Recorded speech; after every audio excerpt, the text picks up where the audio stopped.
Happy holidays. Okay, don't think, Jacqueline, what are you talking about? It's still warm outside. I know, but guess what? We want to get you uber prepared for this holiday season because what we want is that you can get consistent sales, right? Have steady growth and keep growing your business beyond always having to offer a discount during the holiday season to drive sales. So, if you want to get prepared while it's still warm outside, you can jump in and grab 101 content ideas beyond the holiday discount. And it is a bundle of content prompts, tools, hashtags, and templates. And it includes a 3-month calendar with things to say every single day from October to December. It is so helpful. So go out, enjoy the sunshine, and feel uber prepared for the holiday season when you grab yours now. Just head to holidaycontentideas.com. Welcome to the Product Boss Podcast, where we help product-based businesses grow their sales and improve their strategies. Hey everyone, I want to introduce you to my co-host and biz bestie, Mina Kunlo-Sitep, an Amazon guru that has built a multi-6-figure product-based business. In introducing the other half of the Product Boss, Jacqueline Snyder. She has helped launch and grow over 500 fashion apparel and accessory brands, even one of her own. And together, we share our inventory of secret weapons that will help you dig deep and do the work it takes. Are you ready? Let's build together. Hey, everybody, and welcome to another episode of the Product Boss Podcast. I'm your host, Jacqueline Snyder, with my brilliant co-host, Mina Kunlo-Sitep. Hey, Mina. Hey, Jacqueline. All right, friends, today we're super excited. We have a very special guest on. We have Derek Videll, and he is the founder of socialbamboo.com and host of the Social Bamboo podcast, which is a #1 rated Instagram marketing podcast. And Derek's here to talk about his unique strategies for Instagram, organic and paid, because, a lot of times we feel like social media marketing is wasting our time in business, right? We're sitting here spinning in circles, trying to keep up with the algorithm. So we brought Derek on to really chat about ways that we can use social media to our benefit, especially for e-commerce. So welcome to the podcast, Derek. Thank you so much for having me. I'm very excited to be here. Excited to have you. So let our listeners know a little bit more about you and your background. So I've been an entrepreneur for a little over 10 years, but I got my start in sales. I actually started selling Cutco knives in college. And by the time I graduated, I didn't want to do anything else besides work for myself. So I did that for another 5 years. I sold Cutco knives for 7.5 years total. And then I wanted to start some online marketing businesses. I think I was working, we had like a booth set up at a mall display around Christmas time. And every year we would work it. And every year I'd watch Amazon take more of the foot traffic away from the mall. So I wanted to join the online marketing space, started an e-commerce business. And then about a year into that, we were doing really well on growing on Instagram. And I was still driving around for my sales job, and I wanted to listen to a podcast on how to get better at growing on Instagram. And I typed into Instagram, and there was pretty much nothing. There was like more social media general podcasts at that time, but when I typed, like the first 2 or 3 results on Instagram was like their last episode came out a year ago or something. So it's like, what am I looking at right now? So I started my podcast like a couple hours after that. And I just started recording episodes while I drove. I was like, if there's an opening here, I think I had like 20,000 followers at the time for our e-commerce business. So just enough that I was like, I can make a hashtag episode. I can make a how to set up your bio episode. And I just started doing 1 episode a week. And then I just never stopped. But after a couple weeks, I was already like, if you typed in Instagram, I was like the first podcast, because it used to be called Instagram Marketing Secrets. So that definitely made it easy to appear right at the top of search. But then with a little scare of being called Instagram Marketing Secrets, I didn't want to run into a trademark thing. I got my account banned temporarily and I got it back, but I got really scared that it was from Instagram, mad that I was using their name or whatever. So that's when I switched to Social Bamboo and broadened to teaching social media marketing more in general and not just Instagram. And then, it's just kept growing and evolved into Social Bamboo and an entire education business. Amazing. And Cutco knives were the knives that could cut through pennies, right? Yeah. Well, the shears, we used that. The Yeah, shears to the cut through a shears. penny. My Yeah. brother sold Cutco knives when he was also kind of same story, like out of college, before he pursued entrepreneurship on his own. And so it's really interesting. I do like that perspective. And we do have people here that are direct sellers, for example, that work underneath companies. And so it's a really easy access point where people learn to sell, they learn about product, they learn about consumer behavior and what customers want. But I think that's so important that you were in real life with people knowing little marketing tips, like little marketing secrets, like the idea of like you can cut through cans, you can cut through coins, which also I'm sure the government didn't love. They didn't care. Right. Now there's a coin shortage. Right. We had some jokes about it, just 'cause pennies are the only currency that's legal to tamper with, just because Oh. it costs more to make them than they're worth. So I don't know. I guess the government's fine with it. Any other currency would be due for I was going to arrest. say, because I was like, they built this whole thing, and I was like, are you even allowed to destroy it? But that's they found their loophole. But just Uh-huh. really quick and introing like you as a marketing expert is the idea of just coming from a point where you were working for Cutco and they understood a marketing spin on things, right? They're like, what can this cut through? Because if this can cut through metal, it can cut through anything, right? It can cut through chicken or whatever it is. So I think that's a really interesting take on just understanding what customers need. It's something so far out there, but then we all remember it as well. Mhm. Yeah, I did hundreds of appointments a year throughout Colorado, and Colorado's very diverse throughout the state. We got country people on one side, we got plenty of city folk, and everything in between. We got Boulder community, so it's like every city I go to, you really know how to build rapport with tons of different people. And there's so many different products too. There's way more than knives. So learning the intricacies of the cookware and the silverware and the can opener, and like you have to have a sales pitch for everything and ready to handle an objection for everything.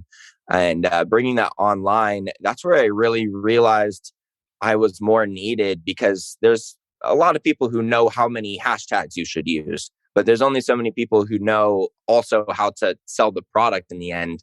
So I do a lot of episodes that are a lot more about sales and marketing psychology, because it doesn't really matter if you get the right posting time down. It's not going to do anything to your sales metrics.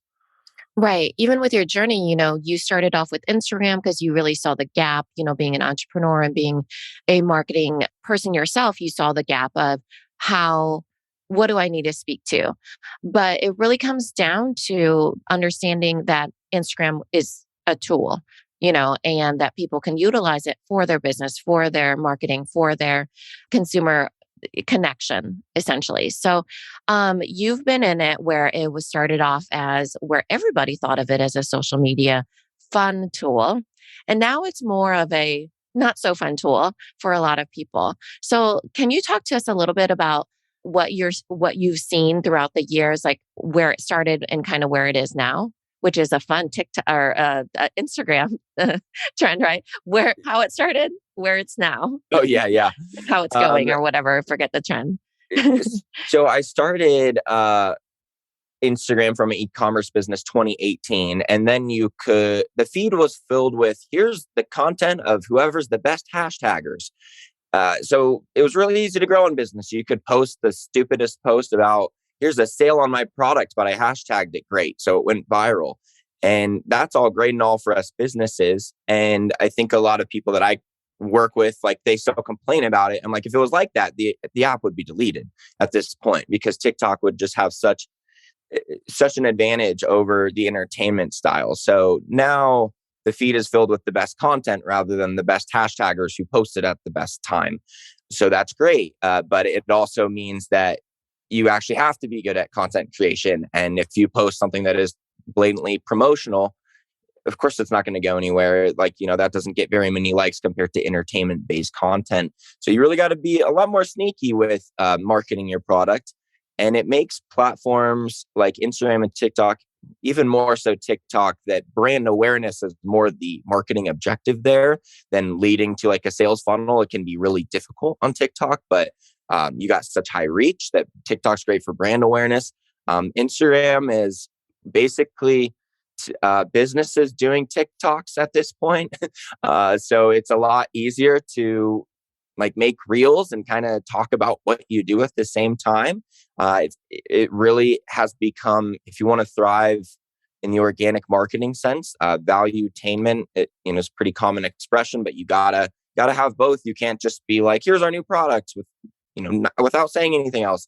But it's also, if you only post value, I mean, that's good. You can grow a following, but that following could follow you for years before they even know like what you sell, right? So you kind of have to make mentions of it, and your story has to be using promotions more, or talking about your website or other things that you got going on. But the organic reach is very hard to come by on any type of regular posts now. Even like story posts, you'll see like really varying engagement. Before, you used to get like the same amount of story impressions, and now you can get like I'll have a story sometimes get 50, and then sometimes you'll get 700. So even now it's like, was your story good? Because we're not going to put you at the front just because they're your best friend. Your story also has to be good. So everything is just more catered towards how can we keep people on the app longer, which is how can we make the app more dopamine stimulating, which is showing them the most hyper relevant content to them. So it's harder to compete with. But I think any kind of algorithm change, I've never looked at any of them in a negative sense when they affect everyone the same. It's just a matter of who can adapt the quickest will win. So whenever a change happens and then everyone's complaining about it, I'm just like, cool, what do we do? And that's really how to always thrive on any of the social media apps. The algorithm doesn't change to, because it hates you, it hates everyone the same. So just adjust. It does hate everyone the same. Thank you, Yeah. Mark That is Zuckerberg. amazing. It's true, right?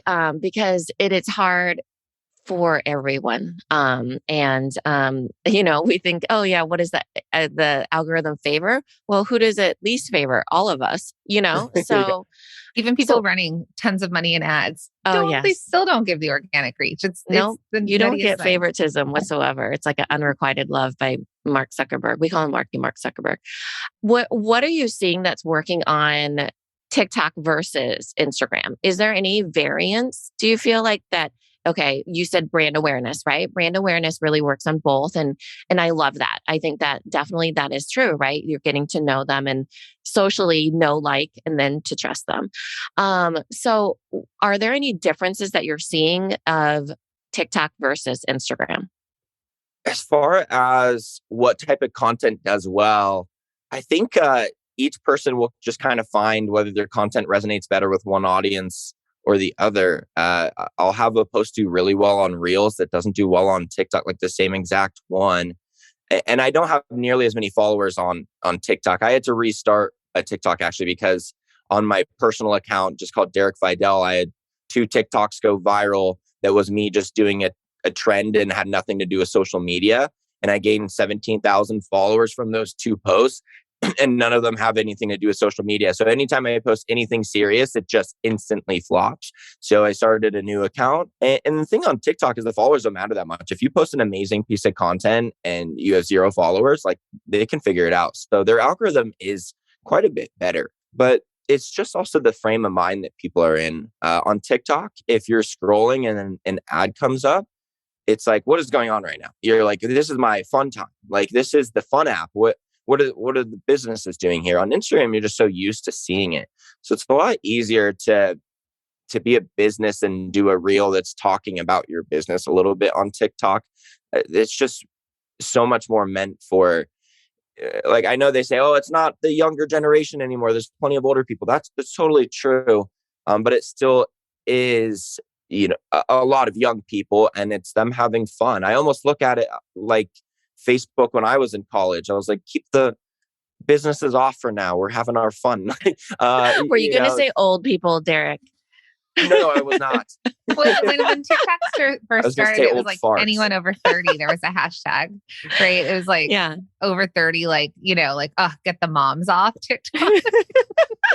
Pretty much, right? Which was us. Like, like I'm 31. We're still like, where's my, what before when my parents, for example, they are on Facebook now and they keep restarting new accounts because they keep getting logged out. Then go to TikTok and we do the same thing now. Yeah, we've started 3 new TikTok accounts as well because we have no idea what our passwords are. Oh, dang. Came full So, circle. There's so, it's the cycle of social media the life. circle of life, according to social media. And really quickly, we've heard that the fastest growing audience on TikTok is 35 and over, but they're not creators, they're consumers of content, right? So when people are That thinking makes about sense. if it's like Netflix and binge, people use TikTok to kind of check out and sort of just like you said, scroll. So the idea of entertainment or value-tainment, right? You might be using your product, but what do they want to watch? Like Three Best Bakeries, Suzanne, who works with us, she's gone viral. She has close to 100,000 followers, I think, at the time of this on TikTok. Same videos on Instagram didn't work, but it was like frosting her cookies. So she'd like pipe the outside and like speed it up, Yeah, and she then floods them. she'd Like flood that's them, what. and then it would slow down, and that thing went viral because people just wanted to watch a cookie being, iced, basically. Yeah. So it's things that we don't even realize that are, like you said, it's like psychological. It's that dopamine hit. It's the things that they're like, what's coming? Oh, and that thing. So I think on TikTok and Instagram, but so what are you seeing that's working on Instagram then? Like if we were to give some like tips to our audience for e-commerce on what's working on Instagram between organic and paid, what would you say? It's hard to mention anything outside of Reels when it comes to organic. And then if you have a following, then stories can be great for driving sales. But I know a lot of businesses are like, all right, I don't have a following. And, so like their story posts, don't do that much because it's just going to your following. So doing Reels is pretty much the way to do it. And a couple easy ways for people that have been like, I don't really want to be on camera, blah, blah, blah. Usually just finding a trending audio and then cramming your business's message into that audio is a lot easier to do it rather than be like, what do I want to make a reel about and just have like a totally blank canvas. Just go through, start with audios, save them. And then whenever I'm like, it's time to make another reel, I'll just go through audios and then see if any of them would be good. Humor based is the way to go, but you don't have to be funny because if you look at the reels that are like doing really well because they're funny, it's because of two things. They're either relatable or they mess with people's expectations. You don't have to be like a stand-up comedian kind of funny. You can just, like a lot of people do, the first half of the post is just kind of some text that will lead them to, I'm about to say something else. And then it's so hard to do this without an example. I hope this makes sense. But It does make sense. Yeah. It just messes with their expectation of what they thought was going to happen, right? So, and then the other thing is It's just a being plot relatable. twist, is what I call it. Yeah. Exactly. Just so that you don't have to be genuinely funny, or you can even just copy it from someone else, and then just kind of make it your own and just kind of switch up the format that they used for theirs. There's a lot of copying trends that's going on, but I also see there's definitely a space for reels, probably even more so than TikTok, for you to just post whatever video you've ever posted, but just 9:16. You doesn't have to be a dance or a lip sync. You can just literally post any video at all. I was speaking with someone yesterday that sells horse apparel, and she's like, I don't want to get on and do like lip syncs and stuff. I was like, just film the horse in the field with like an audio for like 7 seconds and literally just go across the field. And it's done, like one shot. Just film the horses for 7 seconds with the trending audio. But it's just like, I mean, ultimately, unless you're driving sales, then it sounds like a lot of wasted time, right? When you're doing this stuff. So as far as like how to actually turn this traffic into an audience, using a call to action at the end of your reels to read the caption usually is one of the best because it gives you another chance to connect with them and actually have a caption. This is the biggest difference between TikTok and Reel. There's the caption versus not. So on Reels, I can do a stupid audio that I feel like I'm just wasting people's days, honestly, if I didn't say anything else. But then I can say, read the caption to see, the actual value. Because even though I'm, making fun of something in the post here, like I have the actual value on it in the caption. So I think that's probably why I actually feel like I'm still being valuable. But on TikTok, I'm like, there's no caption besides the hashtags. I'm like literally just going for laughs. But if Reels, that the caption, the call to action leads to the caption, then you've got a little more chance to, let them get to know you. And then at the end of that caption, you can say, follow me for more or something like that, or even just get my free guide. You really want to have some kind of free opt-in to play on these, because if like the only thing that people can do to give you their email would be to like buy something, or that's like your only actual sales call to action. It's hard for the end of your reel to be like, and buy this, but you can be like, and make sure to get my free guide. Like, it's very easy to tie in free guides into valuetainment easily. I was doing like a free Instagram course for a while, and I was just making so many reels, just about like, when you get my free Instagram course, and, just, crazy things happening or cool music or whatever. So a lot easier to mix it in with So that. for our e-commerce brands, what I would suggest is that you say, join our mailing list, like link in bio, join mailing list for 15% off your first order. Or it could say something along the lines of, learn more or limited quantities, learn more, link in bio, like you want to send them somewhere. But typically for the e-commerce and product-based businesses, like there's probably not a lot of people with the free guides, but you can have, if you saw this, use code X for X off, so think about ways to, what the point is, and I think if anything for our friends over, our friends wanting to grow on Instagram, we still have to think what the ROI is. And so is the ROI that you want to build your following? Okay, sure. But are they like going, like you said, are they the right customers? Are they going to buy from you? But the other thing is are you building your email list? So if anything, if you didn't feel comfortable selling, I would tell everyone to really think about ways to get people to join an email list so that you can then turn them into concrete assets in your business that are on a list. Hey, Product Boss. Okay, this is for you. The other day, we got a message from Lolly asking us if we had a referral for a great inventory management software to help track raw goods and on-hand products that were ready to sell. And you know what we told Lolly? We sure do. Not only do we have a resource for inventory management software, but we have over 308 other business tools and resources that will help you effectively run your product-based business. Now, this ranges from packaging and printing supplies, affiliate management, website and email software, legal resources, video and photo tools, and so much more. You will have everything you need to grow your dream product business today and at no cost to you. Yep, this is totally free, and you can download the Product Boss Ultimate Resource Guide right now by heading to theproductboss.com/resource guide. Again, that's theproductboss.com/resource guide. Now, back to the show. I think one of the big takeaways that you're saying, Derek, is to make sure that you stay on messaging. So even before, back in the old days when commercials were just commercials, now my children, they call them ads, which they are ads, but they don't even know what a commercial is, right? So a commercial, for all of you young folks listening, it is something that pops up.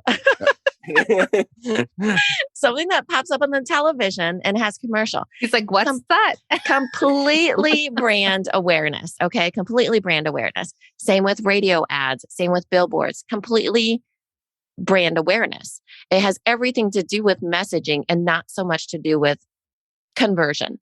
Buy a Coke at the next gas station. Yeah. Right. Buy a Coke, or it literally has share a Coke, or it has, here's Coke.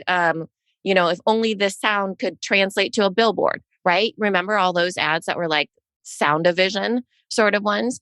So brand awareness is something so different that small businesses, because there's not the instant gratification like the dopamine hit of social media, you probably are not going to get the instant gratification of the sale either. It is about small touches. And I mean, they used to say 7 touch points. I would say it's 107 at this point, because of TikTok being down to 7 seconds now. So one big question that we do get a lot is, there's people that they haven't been on social media and they've been doing the organic, hasn't been working, or it has, maybe it is more so like understanding its brand awareness and cueing in your message, and then having some sort of quick call to action that would be quick and easy. But the other part of that is paid ads. Are paid ads working anymore? Do you recommend small businesses get into it? What's your take on all of that, Derek? Paid ads work for anyone that's got an offer that sells when you put it in front of people. And I think brand awareness, just one thing I'll say on that, and then I'll go into what I think of ads in the current landscape. I also don't recommend, if you're a business that doesn't even know if your product sells yet. A lot of people come out with their own inventions, or if you're an artist, you're making a clothing store. I see people like, I'll just post on Instagram for years and then be like, I don't think anyone wants my product. Like, just figure it out really quick. Like, brand awareness is only for businesses that have a proven offer. Otherwise, you're just like let's take forever before we find out if this works or not. So like go right to the sale, go find right customers who are ready to buy. And if they don't buy, switch your business, change your offer, switch your product, switch your marketing. But brand awareness is just a long road to figure out that you're doing something wrong. I love that you say that. We have a bestseller secrets challenge that we run. We teach about the bestseller because a lot of times people feel like if they offer more things that they're going to sell to more people, but it's really honing in on what people want. And so I think that's one of the first stages when you're starting a business or in your first few years, or you're still making, let's say, under 20,000 a month. It's exactly that. It's like, find if the product you have is relevant and people want to buy it. And the things that people are buying from you over and over would be your bestseller. And that's what they're telling you, like they're voting with their dollars. So that's what we want to move forward on. And you can get that immediate feedback by doing something in person. There's other ways of doing this than just like posting into the vast void of social. Yeah, if you do a farmer's market and just literally hear people's objections, that's why, like, having a sales background, I really realized how much I'm missing. Just like, oh, they left my website. I wonder why. Like, I loved knowing exactly why every person didn't buy. That was the only way to get really good, really quick. I had a product that it was an aquarium smart feeder, a way to feed your fish with an app. Sounds genius, right? Like everyone I told it to was like, I can't believe that doesn't exist. Took me 2.5 years of posting about it before, people aren't really willing to pay this price. And it actually doesn't really solve the problem, without getting too much into it. It just didn't solve the problem, actually. So it was like we could have ran like a $300 to $500 ad campaign to get conclusive data that no one wanted to buy it, rather than 2.5 years of posting about it here and there and posting about it on our story just to get some reactions from time to time. When's it coming out? And then, when it's out, no one actually is ready to buy it. So here's how I found that the quickest way to actually test, are people willing to buy this without needing to be like a pro copywriter or whatever. Let's see, throw out a random product. I always say yoga mats. I'm sick of using this example. We always say candles. We're sick of using that example. What's something outside of that, Jacqueline, that we could use? That's not too obscure, though. Original invention. If anyone that you've talked to have an original invention, even? Okay, I'll just give the one that I always give, because I've helped start up like over 1,000 brands. And so we did sleeping bras. So she created bras to help women when they sleep to not sag. So I'm going to throw that one at you.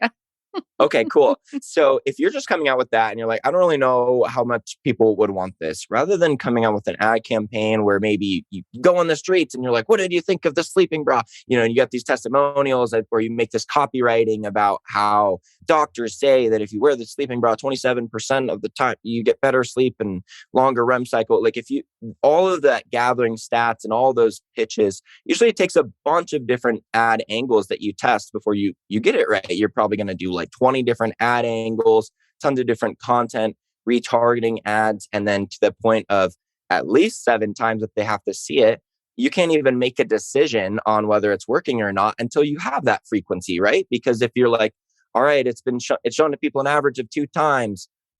Well, we don't know if it's the product, the marketing, or the frequency. So then it's just spend more money. So it's very hard to even test a product for less than $5,000 or $10,000 when you do it that way. If you're if you're drop shipping a product, you already know it sells a ton. Then yeah, you can go right to making ads. But if you're a brand new product, and to test all these things costs thousands of dollars, especially if you're like, oh, and also who's our target audience? Like you're testing that variable too. Extremely difficult. So what I do in that case is you would do a giveaway for that exact product. And then you run Instagram ads to it. So this is not like a giveaway that you see like, oh, like this post and tag 3 friends and follow us. That doesn't work anymore. That only worked when the algorithm was hackable and you could just hashtag it right and go viral. Now it's just that post instantly dies. And people don't tag, here's 3 friends that I think would love this bra. They're like, here's my 3 friends that won't kill me for tagging them in a giveaway. So it doesn't do anything. So we run Instagram ads to the giveaway. And how it works is it will just say, you can give we got the new sleeping bra, blah, blah, blah. So for our grand debut, we are choosing 3 lucky winners to win, the first pair. And to enter, Just name an email. The reason why is because that's completely ad compliant, and we don't do this and share it to your story and all these other things you don't want to do. Just name an email. Very easy to collect the first step. Usually gets, I've got like 3 people going through it right now. All of them are getting under 50-cent entries into this. So one person doing wallets, another person doing tie-dye shirts, and they're just getting like less than 50-cent entries into this name and email step. But then where the magic happens, on the next page, it says, we've got your email, you're entered. We'll let you know in a couple weeks if you won or not. In the meantime, if you want to increase your chances to win, you can follow our Instagram for 1 extra entry. You can like our Facebook page. You can subscribe to our YouTube. You can review our podcast. You can watch this YouTube video, comment on it. You can fill out this survey on our products so we know which ones you actually like. You can let us know which product you would choose off our website if you won the giveaway. You can share this with a friend, and if they enter through your link, you'll get extra entries. I never do all of these. That's too much. I usually choose like 5 or so, but it's just about whatever you need. Like literally whatever your business needs, you put on the additional entry step. And since a lot of people will be like, all right, I got my 1 entry, I'm done, I'm good. And they'll leave, but it still is about 50% of people that will do at least 1 more of these. And a bunch of them just do everything that you give them. And then now we're to the fun part, actually. So on the day that giveaway ends, you say, here's the 1 person who won for the 5,000 of you who lost. Thank you so much for playing. As a consolation prize, you can get 25% off of our sleeping bra to debut it in this first week. This is the lowest price we'll ever do. But we just wanted to give every one of you an amazing discount to say thank you for playing. And it just all comes full circle. So I've had people that will get 7,000 emails, 5,000 Instagram followers, 2,000 YouTube subscribers, and 1,000 paid Facebook page likes, and then, thousands of dollars in sales on the back end, just because that's about as the most targeted audience you can get on the internet as far as with the free opt-in, because it's the exact thing that you're about to sell them. I see. It's not freebie seekers though. You'll always have those people that enter, but of those people, there's always some who would buy it, at a discount. Mm-hmm, mm-hmm. I think it also what we go back to brand awareness is that all of a sudden they're kind of like their interest is piqued about the product. So whatever your product is, it doesn't have to be inventive, but whatever it is, it's like, ooh, I could win this. Oh, what's this company? And then if they follow you and you're engaging with them on the organic side of it all, right? So sending emails, following up with them. Like you can't just grow your email list and never send an email. Plenty of them will not be ready to buy. Exactly. So right. Whoever's ready to buy buys at the end. Whoever doesn't follows you everywhere. Right. 50 cents all day, every day. I mean, just so everybody knows, typically it could cost like $7, $25. People that cost like $1,000 a lead, depending on what you're selling. 5 is ideal, which just shows you if 5 is ideal, 50 cents is like so bonkers. Minuscule. There's just no persuading someone to want to win something for free. So it's just the main thing it allows you to do is like, even if you suck at copywriting, because everyone does for like years, it's a very difficult skill to get down, to actually get good at.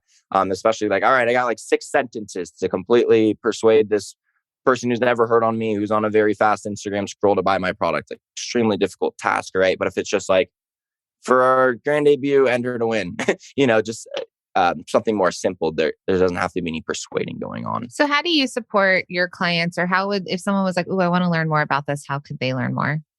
I have a free course that gives the illustrated version of what we talked about, and also kind of breaks down like the flow of the funnel. And then also, here's what traditional ads look like when you're going right for the sale, and like the complexity of it, and just kind of why you can spend like $500 to fully test a product in this situation versus $5,000 to fully test a product. Even the audiences too, because you can just see all the conversions that happened throughout all the different audiences. So you can get that. This is something that, as far as like the way that I professionally help people with this, I used to just sell a video course, and then people would buy it and never open it. So I stopped doing that. So now I do the video course, but you talk to me once a week until you're done. So that just made it so people can't screw it up. Yeah, listen, we all need accountability and a coach to kind of go off of, especially when it comes to video. That's so great. And we'll put that in the show notes too. Thank you so much, Derek. And then, so for the I'm curious about a little bit about the tech. Is it AppSumo? Is that what you're using, or is that? There's a lot of giveaway programs now. Okay. Kickoff Labs has been what I've arrived at. Okay. As very easy to use, makes a beautiful landing page. If the landing page doesn't look good, like I've had a student in the past try to really throw a makeshift one. He used like ActiveCampaign, the CRM, like because all of those have like a landing page builder in it, and it got like 17% conversion rate, but someone just got like a 80 or 90% through the Kickoff Labs one for her art store, just because it looks so nice, and it's obviously not a scam. So that's the thing with giveaways. There's preconceived notions about it. Even when I say the word, some people out there might be like, "Oh, I tried that" or whatever. But you've got to make it look professional, and then there's not really much questioning going on. Oh, 100%. If people think that people don't buy based off packaging alone or a book by its cover, it is not true. 100% people buy what something looks like. So thank you so much for that. And let our listeners know where they can share you, learn more about you, dig in more with you. Yeah, get that free course. Let us know all the things. Get that free Instagram course. Yeah, socialbamboo.com/free course. Throw the www in there is that. But otherwise, everything is on socialbamboo.com that I mentioned. Whether you want to book a call with me to talk about the giveaway, if you just like, hold on, I got some questions for you before doing anything else, feel free to book a call with me. Otherwise, you'll find the course. It's called How to Build and Monetize a Following in 90 Days or Less is the name of that free course. So otherwise, I'm Social Bamboo _ because Social Bamboo is taken and they won't answer their DMs. So Social Bamboo _ on Instagram is the best place to find me. And then let's try and grow our TikToks here. So for all of our listeners, your job is 1, to subscribe to this podcast. 2, to go follow Derek and subscribe to his podcast. And then let's share your TikTok so we can grow that audience. That's Social Bamboo without the _. Okay. Yep. And we're the product boss whoever podcast, hits the friends. WAP best and tags us comes on the show, right? Say that again. Whoever can do the WAP dance the best and tags us gets to come on the show. Or what are we doing? I don't even know what that dance is. Oh, really? Oh, okay. I want to explain it. It's like I feel like there's a TikTok generation gap. It's like here. a very vulgar TikTok dance. So I'm kidding. No. Okay. Sure. You tag us, Derek. We'll try and do it. Let's see how viral this can go. Sweet. We're like so viral audience of 1. We've got an audience of 70, I believe, currently. So okay. on TikTok. Yeah. On TikTok. Amazing. So Derek, thank you so much. This was such value. I hope everyone really found the value. If you do find it, go follow Derek over on Instagram. Let him know in the DM that you found the value. Get that free course because it's pretty incredible. I think it's a great toe dipper into ads if that's something you're doing. And if you're working with an ads company or an ads strategist or anything like that, you can always mention what Derek said here. And then you all can collaborate with Derek to figure out a way to do this for your businesses as well. Thanks, everybody. Thanks, Derek. Thank you. Thank you for being here and listening all the way through the Product Boss podcast. If you love our show and it has helped you in any way in your business, would you mind doing 2 things for us? Subscribe to the show so you never miss an episode and leave us a review. Reviews help other product entrepreneurs know that this is the place to be to grow their businesses and realize that they're not alone. And we know that you all know that a 5-star and honest review helps you sell more products to more people. So you know that your reviews help us reach more listeners around the world. Remember, what we give is what we receive, and we are all about helping each other in the Product Boss community. We are all in this together. We would be so appreciative of you if you could take the time right now to subscribe, leave a review, and even share this episode on social or someone you know so we can impact more lives. And remember, subscribing means that you will get notified each time we release a new episode so you never miss a thing. You have helped us grow and climb into the top 10 of all marketing podcasts, and together we can keep climbing. Thank you, friends. And remember, there is room at the top for all of us. This episode is brought to you by the Shop 1 in 5 Pledge and Small Business Shopping Directory. It's a commitment to make 1 in 5 of your purchases from a small business online or offline. So head to shop1in5.com to take the pledge. And friend, while you are there, check out and shop from hundreds of small businesses in the Small Business Shopping Directory. It's the go-to directory to discover, support, and shop small businesses all in one place. Head to shop1in5.com.